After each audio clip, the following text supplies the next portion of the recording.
this thing is going to be like bulletproof, literally. There's no way that anybody's going to crash this and have an issue. I'm positive that the stainless steel skin is going to be structural. I think that the outside skin on this vehicle is going to be pretty dramatic. That sort of stuff is going to make a gigantic difference. This thing is going to be extremely rigid. And then you can see through, showing that the battery will be structural. Well, and it also, from a assembly standpoint, they're probably going to also bring in the seats, the carpet, the body harnesses, and everything else up from the bottom and bring it in just like they did on the Model Y, which was like brilliant. And it's extremely successful for them to, from a cost standpoint on the factory floor, get rid of a ton of different stations on the main assembly line. And that's what really costs you, is the main assembly line is also always a problem. We have quite a few of these things on order. We have like 5, I think. And I'm told that some of the guys who've got early Tesla Cybertrucks that are coming in, they want to see it torn apart. And maybe I can, get down on my hands and knees and kiss rings or whatever I need to do. I'm going to do it so we can get in an early build of this. In this video, Sandy Munro takes a peek, literally, under the hood of Tesla's Cybertruck, briefly discussing the thermal management system, the structure, the exoskeleton, safety, and importantly, costs. This ain't quite a teardown, but it's the best we've got. And spoiler alert, things do not look good for any other company producing any pickup truck of any kind, internal combustion or electric. And speaking of companies whose future looks dire as a direct result of Tesla outplaying, outsmarting, outproducing, and out-innovating them, check out the latest Patreon exclusive video with the link in the pinned comment. How Tesla's Model Y is absolutely burying legacy automotive manufacturers, and the utterly impossible task they face to somehow catch up to Tesla in terms of costs. Which gets us to the next thing. We're staring right at it. Yeah, that's this is thermal system. Most likely a liquid-cooled condenser right there, or a chiller. The line configuration is similar to a Model 3, a Model Y, and a Model S, but this shape right here is the rubber lines to account for the vibration of the high voltage AC compressor, but you can't see it except for this tiny piece of aluminum right here.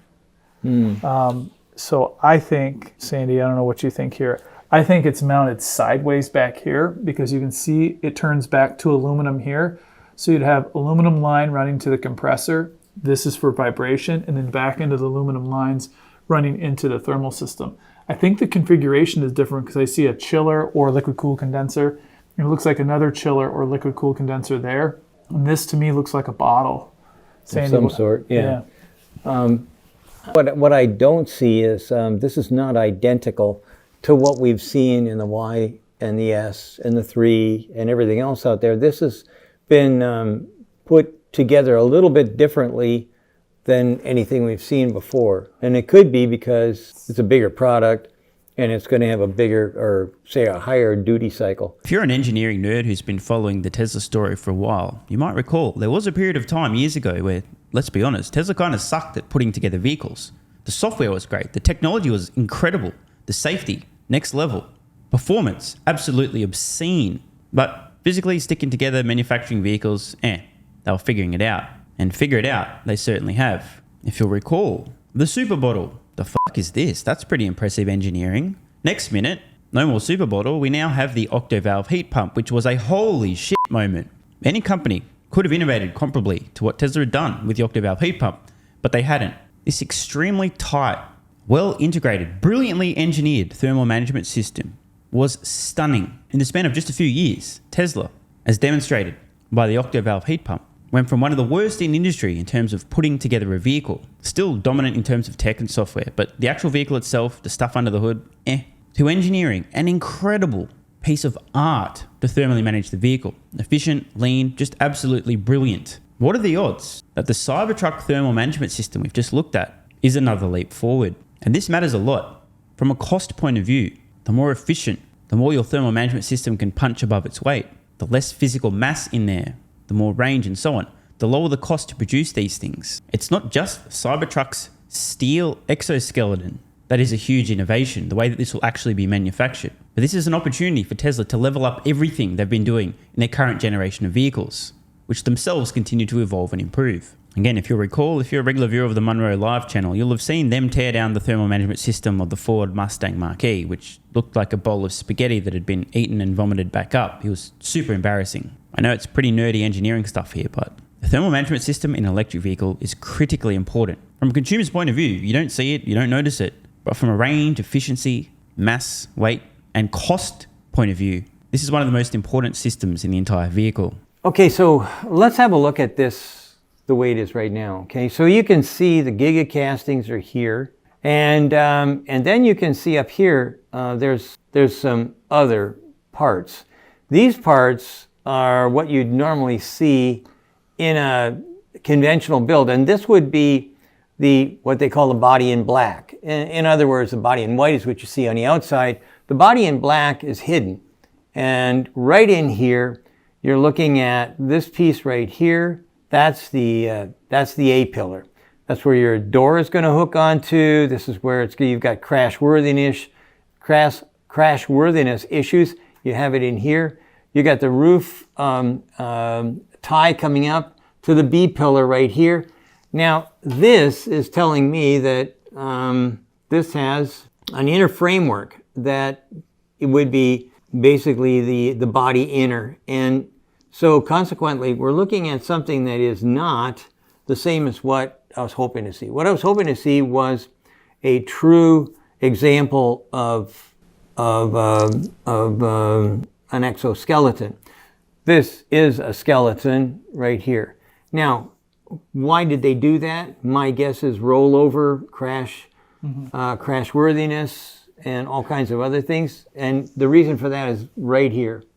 This is, without a question of a doubt, I don't even need to see a closer picture. This is going to be boron steel, hot stamped steel, I should say. So ultra high strength, most likely. Yeah, ultra high strength, and I can see here that there's weld marks, and here there's. So this thing is going to be like bulletproof, literally. There's no way that anybody's going to crash this and have an issue. Evidently, the Cybertruck will be near indestructible. This is a good thing from a safety point of view. And if anyone would like an idea for an incredibly viral YouTube video, and I mean, we're talking tens of millions of views, if done right, buy yourself a Cybertruck. Plagiarize the Top Gear episode where they tried to destroy a Toyota Hilux and it just kept on fucking going. You now have a video that will be seen by tens upon tens upon tens of millions of people. There will be many of these viral videos. I'm just telling you, whoever does it first and best is going to absolutely dominate. And that video alone will sell countless, probably tens of thousands, if not hundreds of thousands of Cybertrucks in and of itself. And I'm very confident in this prediction. I just told you the idea.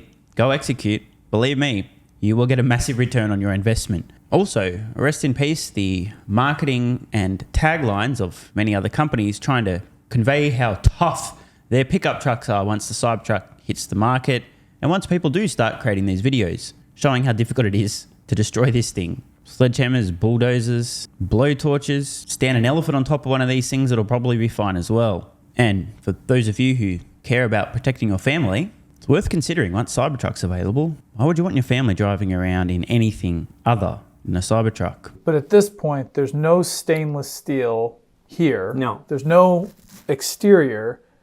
Yet if you put the suspension on this, put a battery in it, the motors in it, put the seats in it, you could probably drive around I'm sure you could. just fine. Well, as long as the software would let you do it. But from a drivability standpoint, this thing is rugged all by itself right now. So this is a very sensitive part of the car. From a crashworthiness standpoint, this is where I would over-design if it was up to me. And the reason for that is because I want to pass SORB, and Cory just talked about that. I definitely want to make sure that the occupants are taken care of. So when this gets crushed, there's going to be crushed cans out here that'll protect it to some degree. The SORB, we don't know the strategy yet, but my guess is that it's going to shoot the wheel out of the wheel well and wherever it wants to go. But the wheel wells are quite large, so that would be probably the right thing to do. And then over here, this is your first line of defense. I don't want the door popping open. So my A pillar and my B pillar, that's where the hinges are. And I want to make sure that when there's a crash, this is going to be definitely the most rigid thing that I could possibly imagine. Now, I was, like I say, hoping for something a little bit different, but at the end of the day, this could be why it took so long to get the Cybertruck into the marketplace. It just didn't work quite as well as they were hoping for. So in essence, they had to go back to plan B. So you have the huge casting in the front, which is very similar to the Model Y in that it encapsulates both wheel wells all the way out to where the crush can is, and then it does continue along to the left and right side. So it's one casting for the front. You've seen those castings in pictures of drones at Tesla, at Tesla's factory. But the rear, the cross-car section here, in another image that we looked at, showed a stamped welded assembly. And I can pull that picture up, but it looks like you have two large castings, one on the left and one on the right, that make this kind of X shape. I do believe that the rear structure here, the outer stainless steel shell or exterior, will tie in some of this structure to kind of box it out. But this is a significant casting which can carry its own load from the back of the C-pillar down into the shock tower. So see that, Sandy, right there? Yeah, right. And then it's coming out and connecting to the point which with that touches. When you hear the term significant casting, think cost savings, time savings. Consumers won't know the difference when they buy this vehicle, but it means that Tesla will be able to produce them faster, cheaper, and in much smaller factory footprints than any other automotive manufacturer producing a comparable vehicle. Let's be honest, there isn't really going to be a comparable vehicle, but you know what I mean. And this gets to the point of costs. We heard that the Model Y Giga casting removed literally hundreds of parts and processes, massively reduced the factory footprint necessary to produce Model Ys, and enormously increased how quickly they can be manufactured.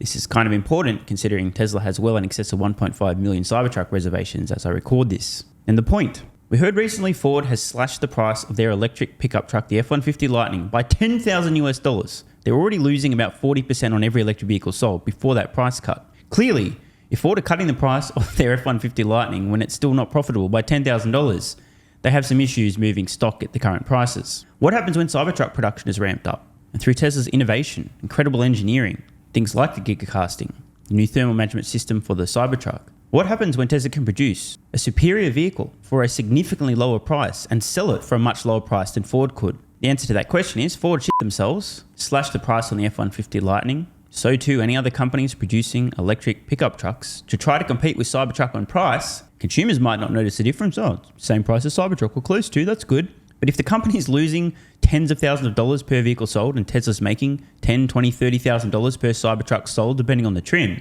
only one of these situations is sustainable. It's basically going to be a matter of copy Tesla, as in copy the Giga casting, copy everything they've done with Cybertruck so you can compete on price, or go out of business. And copying Tesla isn't quite as easy as it sounds. Otherwise, everyone would already be copying Tesla and competing with them instead of losing embarrassing amounts of money on every vehicle sold.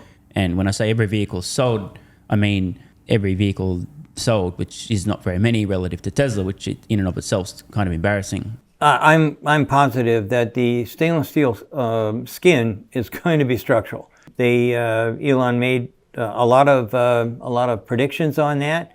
And quite frankly, I think that the outside skin on this vehicle is going to be pretty dramatic. I believe that the tie-in between the structure you can't see, the black metal, and that would include the castings, and the outside skin, and we can call that body in white, that sort of stuff is going to make a gigantic difference. This thing is going to be extremely rigid.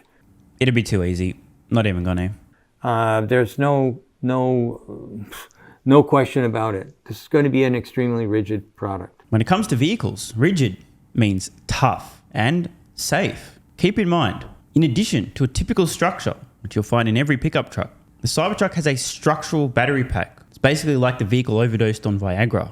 In addition to that, the Exoskeleton locks everything in even tighter. There's no question, this is going to be the toughest vehicle on the market. No contest. Again, that viral video idea, I'm telling you, someone do it. Buy one of these things, try to destroy it, try to crush it, sit cars on top of it, flip it upside down, throw it off buildings, drive it off a bridge, tip it over a cliff, drive across bodies of water, smash it with sledgehammers, shoot guns at it, blowtorch the thing, crash it into a brick wall, throw a grenade at it, and thank me later. And then you can see through, showing that the battery will be structural. Well, and it also, from a assembly standpoint, they're probably going to also bring in the seats, the carpet, the body harnesses, and everything else up from the bottom and bring it in just like they did on the Model Y, which was like brilliant. And it's extremely successful for them to, from a cost standpoint on the factory floor, get rid of a ton of different stations on the main assembly line. And that's what really costs you, is the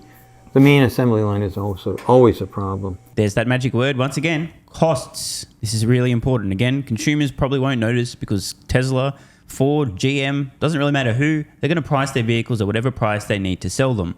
But behind the scenes, from a not going bankrupt point of view, the cheaper you can produce your vehicles, the better. And when we hear things like saves a huge amount of cost from Sandy Munro, who really knows what he's talking about, once again, seems to suggest that Tesla is going to have an unbelievable competitive advantage when it comes to how much it costs them to produce a compelling pickup truck. Again, I know I'm repeating myself, but it's kind of important. Ford, prior to their $10,000 price cut on the F-150 Lightning, were losing over 40% on every electric vehicle sold. Once Cybertruck production has ramped up, Tesla has a huge number of cost advantages that Ford simply doesn't. If Ford can't get to massive scale and innovate in terms of manufacturing, much like Tesla, and drive their cost to produce their vehicles down, they're in big trouble. Doesn't mean they won't be able to sell loads of F-150 Lightnings. It just means that they're going to be losing a lot of money on every vehicle they do sell. If there were no Cybertruck, this may not be such a big deal. But there is a Cybertruck. It's a whole fucking factory about to start producing them at scale, and it's going to be a big problem for Ford, GM, and just about every other company who's hoping to sell electric pickup trucks or any pickup trucks in the market. We have quite a few of these things on order. We have like 5, I think. And I'm told that some of the guys who've got early Tesla Cybertrucks that are coming in, they want to see it torn apart. And maybe I can, get down on my hands and knees and kiss rings or whatever I need to do. I'm going to do it so we can get in an early build of this. Here's a prediction, by the way. The Munro Live Teardown series on Cybertruck is going to break the internet and break all kinds of records in terms of views on videos looking inside a vehicle. You can count on it. People everywhere, engineers, automotive manufacturers, nerds, investors, everyone's going to want to see inside the Cybertruck. And I'm sure Munro and Associates are going to milk this for all it's worth. Expect a 42-part series. I, for one, can't wait. I think that for the most part, Tesla's really done some amazing things. We've heard lots of speculation. I thought we were going to see about 350 miles out of this. Someone has come put in a 331. Yeah. And I thought this was going to be, I was hoping that this would be about 3 tons, but it sounds like it may be closer to 4, which it is what it is. So I guess that the vehicles will weigh no less than 6,000 pounds for tax purposes. Right. Because you got to be over 6,000 pounds Right. to qualify. So that's 3 tons. 3 tons. But I'm thinking it'll land right around 6,800 pounds because the Rivian is over 7,000. The Hummer is like 9,000. That's ridiculous. But those are both Almost 10. body-on-frame vehicles. So you not only have a body, then you have a frame, then you have the suspension, and the Rivian even has cradles. So this will be much more efficient in that you have the Giga casting in the front, the 2 Giga castings in the side of the rear. You have no frame. You don't have all those mating interfaces. You also have an efficient structural battery pack. So I think we'll see a battery pack that is similar to the Model Y 4680 pack, but even advanced a little bit. Well, they're calling it the new Cybercell. Yeah. Well, I think the Cybercell refers to the improved watt hours per kilogram. I'm wondering if it's the dry cell that we saw when we went through the factory. I'm wondering if the dry anode is what calls it the Cybercell. I know they're working on it. Yeah. Well, they showed it to us. I mean, we were there in, when was that? March. So I knew it had an M in it. So that at the end of the day, that is probably the that may be what they're thinking. And I just thought of that just now. I think the limiting factor for them to be able to produce the Cybertrucks will be their ability to produce 4680 cells to go in it. No shit, Sherlock. To put this in context, given the fact that Cybertruck on average will have a larger battery pack than Tesla's other vehicles, just to get through their current reservation backlog of over 1.5 million Cybertrucks, Tesla would need more battery cells than they put in every vehicle produced for the entire year of 2022. In fact, probably a couple of years worth of battery cells. And of course, we don't know for sure, but it seems extremely likely that Cybertruck will exclusively use the 4680 battery cells, meaning how quickly Tesla can ramp the 4680s in Austin. It's going to be a major bottleneck for how quickly they can ramp up Cybertruck production. But that being said, there's going to be a lot of other issues to work out along the way as they try to ramp up production of Cybertruck. So there may be points in time where it isn't the battery cells limiting production, but long term, that's really going to be the major bottleneck, 4680 battery cells. Right now, when we were in Berlin and we were in Texas, every single Model Y that I saw actively being put together had a 2170 cell pack. They all had the old packs. I never once with my own eyes saw a structural battery pack go in. They've shown it. We own one. We tore one down. They exist, but they're kind of like unicorns right now. And they just announced like a couple months ago that they finally made 10 million 4680 cells in the Texas factory. And 10 million divided by about 1,000 cells per vehicle is how many vehicles?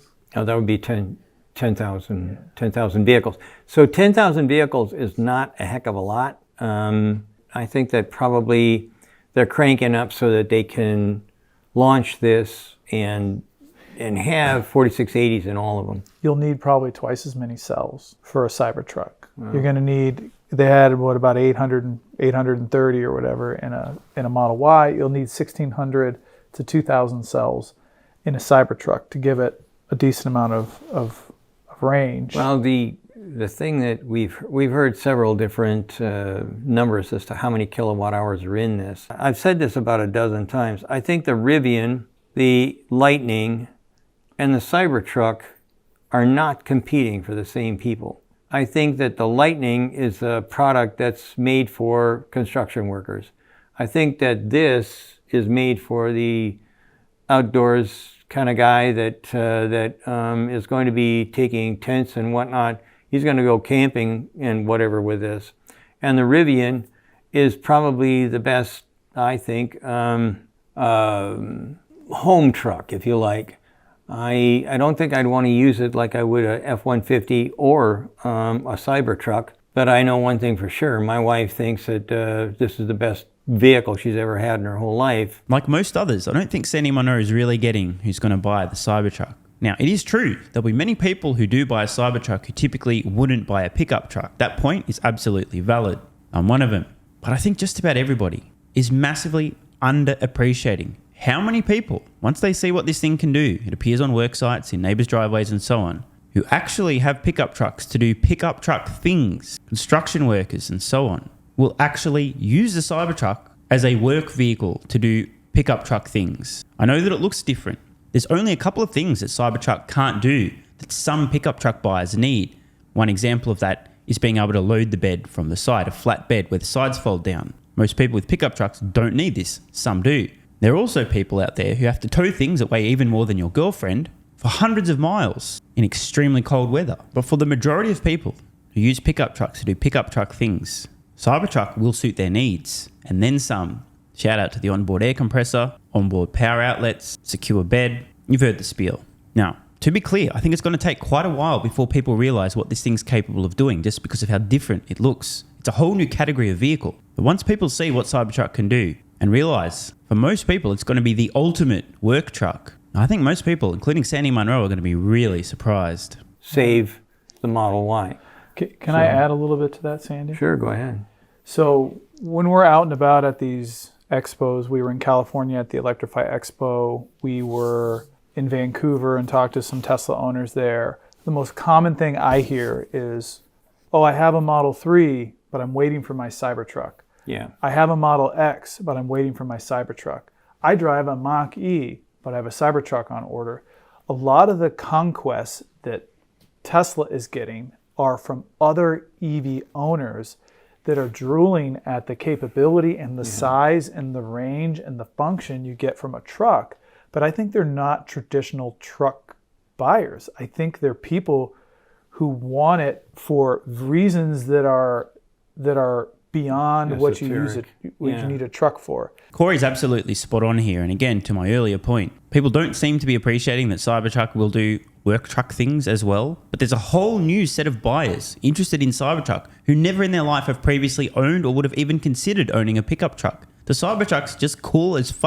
You guys remember this thing appearing in a Travis Scott video, right? Just after it was unveiled. And it was a focal point of the video. You ain't gonna see that with the latest F-150. My thesis, not only is Cybertruck gonna rope in, but again it'll take time, traditional pickup truck buyers, but a whole new set of buyers who would never own a pickup truck, but they'd love to own a Cybertruck. Remember, in the US on a good year, some of the best-selling pickup trucks alone, give or take, sell close to 1 million units each. In short, I think the Cybertruck is going to be a breakout success. I don't think anyone is grasping how big a success this thing will really be, but it will take time. As always, check the link in the description to watch the full original video. Just shared a few highlights here and wanted to jump in and add a few thoughts along the way. I'll tell you what, I cannot wait for Cybertrucks to start hitting roads, and more important than that, Sandy Munro to get down on his knees and kiss whatever rings necessary to get a teardown on one of the earliest Cybertrucks produced so we can all see every little detail about one of the most innovative and disruptive vehicles in the history of the automotive market. Athletic Greens AG1 has given me a massive, meaningful boost in energy, allowing me to do a lot more every day, including using my brain more and using my body more. I highly recommend you guys and girls check it out. Athletic Greens AG1 is an excellent way to fill in nutritional gaps. It's got 75 high-quality vitamins, minerals, and whole food source nutrients, plus prebiotics and probiotics and digestive enzymes and adaptogens to help you deal with stress. Plus, if you click the link in the pinned comment or head to drinkag1.com/SMR, you can get yourself a 1-year free supply of vitamin D3 and K2. But don't take my word for it. Here's what some of you guys and girls have to say. AG1 has changed my life. I was, as you described, treating myself like a circus, ate like trash, rarely exercised, used alcohol as a stress crutch, cannabis also. AG1 is what gave me the kick in the ass, got me back to the gym, motivated me to do more for myself, family, my business, etc. Keep doing what you do. Now, I know there's some skeptics, the same kind of people who think Elon Musk is a fraud, reading this going, what do you thought? There's no way that's possible, bro. It must be a placebo effect. Believe it or not, this is a recurring theme. If you give your body everything it needs to feel and perform its best, including having a lot more energy, you'll need ways to use that energy. For me personally, that includes more exercise, moving my body more social activity, and more cognitively demanding tasks, including producing a fuck ton of exclusive content over on Twitter and on Patreon, plus my daily YouTube uploads. The proof's in the pudding. On to another testimonial from a viewer of this channel. SMR, you asked me to provide feedback on AG1. Here it is. It has helped with mental acuity, stamina, and intestinal waste management. Can't read between the lines. Certainly helps with regularity and digestion. That's what the digestive enzymes are for. It has also dramatically reduced my cravings for sugar. You guys need to stop eating sugar. It's fucking poison. I'm 50, 5'9", and overweight, aka a fat motherfucker. I think that's a technical term for overweight, isn't it? Is it fat motherfucker or obese? I can't remember. I average 100 hours a week in the West Texas oil fields as a safety supervisor. Jesus Christ, dude. No wonder you're struggling to keep your weight under control. 100 hours a week. Brutal. It has helped me lose weight. It is not an appetite suppressant. It can help fat people suppress cravings, and motivation to be healthier is critical for changing your diet. Love you, brother. Again, this is a great point and something people really don't seem to grasp. If you have more energy, everything becomes easier. It's like turning on easy mode for life. A few years ago, before I was taking AG1, my health was trash. I was struggling to get through the day, had afternoon fatigue. The last thing I wanted to do was either use my brain or move my body. Didn't have the energy. Now, my biggest struggle every day is figuring out ways to use that energy. I'm exercising way more, doing a lot more with my friends and family, and of course, my work output has increased substantially. And you can fact check me. Check out the average length of my videos I was posting to YouTube 3 years ago. Need I say more? And one final testimonial. Love this one. Okay, here's the deal for me with this AG1 shit. I'm 41 years old and not the type to eat, drink, smoke, or sleep healthy, so I was skeptical. That being said, here's what I experienced. Day 1, meh. Day 2, afternoon fatigue was about 45 minutes late. Day 3, 0 afternoon fatigue. Day 4, 0 afternoon fatigue plus extra energy. Day 5, again, 0 afternoon fatigue plus energy. Wondering, what the fuck, really? See, this is the thing, right? The results for many people are just almost too good to be true. This is the same experience I had. My afternoon fatigue just vanished out of nowhere. I'm like, wait, what the fuck? Why am I not tired in the afternoons anymore? Surely, it's not that AG1, is it? Turns out it was. Day 6 and 7, same thing. Day 8, same thing. Plus, I had the want to get things done around the house that I normally would slack off and not get done. Again, the point, extra energy, you'll need to use it, you'll find ways to use it. Day 9, 10, and 11, and today is day 12.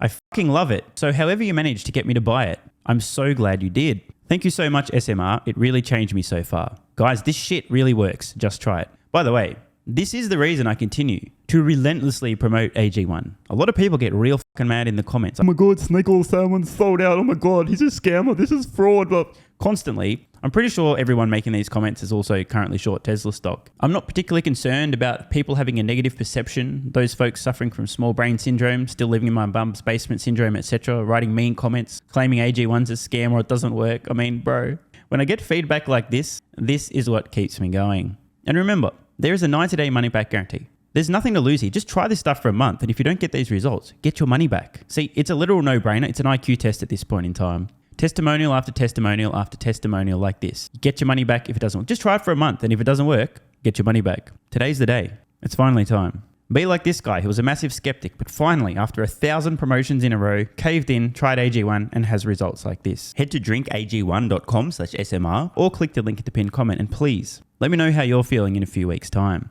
Now, if you'll excuse me, time to put my extra energy to good use. I'll be recording some more exclusive content for Patreon and my Twitter subscribers. So click the links to the pinned comment. See you over on Twitter and or Patreon. And don't forget to grab your AG1. Love ya.